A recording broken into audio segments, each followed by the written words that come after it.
All right, today we're jumping into this really powerful short story. And it starts with a title that's, well, it's a little mysterious. Dirty Pond. I know, it sounds simple, right? But believe me, there's a whole lot of meaning flowing just under that murky surface. So, let's get into it. So the story kicks off with this really strange scene. I want you to picture two little ponds right next to each other. They're even connected by a drain, so you'd think the water would just flow between them, no problem. Like one healthy living system. But it's not. Not at all. In fact, the water is just completely corrupted. And when I say corrupted, I mean it's totally unusable. Just try to imagine this. The water has this foul smell coming off it. It's crawling with insects and just choked out by overgrown moss to this thick, slimy layer of algae. Yeah, it's the kind of place you wouldn't go anywhere near, let alone try to get water from. Just a totally stagnant, dead system. Okay, so this leads to the big question, right? What in the world happened here? What's the source of all this filth?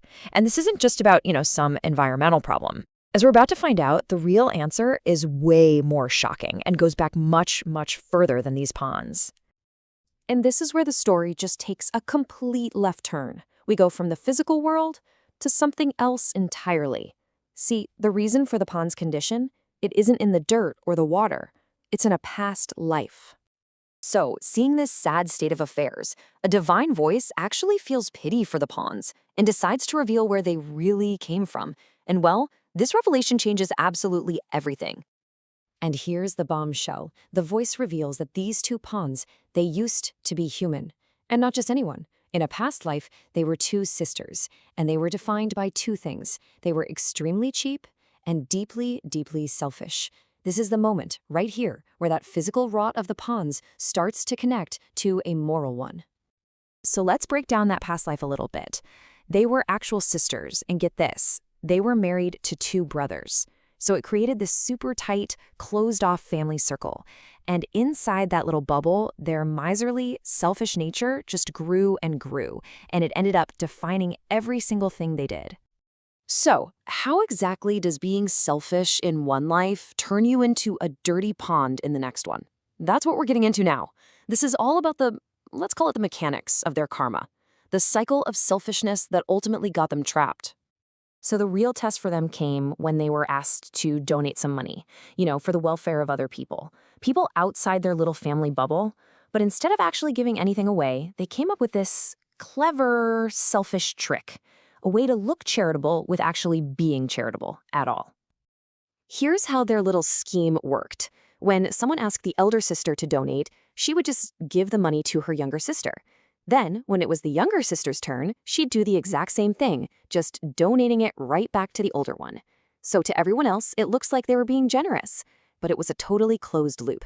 The money never ever left their control. It just flowed back and forth between the two of them, kind of like the water in the ponds they would eventually become, helping nobody. And this is where you see that direct connection, that almost poetic justice, right? Back then, their selfish nature made them hoard their wealth, keeping it locked up in their own little circle. And now? Well, now they're ponds where the water itself is locked up, confined, stagnant, and foul. It's a perfect physical reflection of their spiritual state. Okay, so if what they were doing wasn't charity, then what is? This last part of the story really gets to the heart of it all. It defines what a true donation actually is, and it delivers the story's big moral lesson. The story is incredibly clear on this point. Giving something to your close family only for it to stay right there inside that same family unit, that's not considered a donation. Nope, it's just moving your own stuff around. It doesn't help anyone but yourself. So here's the key takeaway, the big definition. True donation, it's not about passing things around with people who are already comfortable. It's about what is used for the benefit of the poor and the helpless. It's an act that has to go beyond your own circle to really, truly count. And you gotta understand, this isn't just some nice, gentle lesson.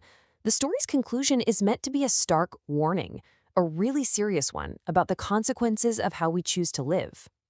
And this is it, the final line that ties it all together. Selfishness gives such dirty results. The dirty pond, it isn't just a punishment.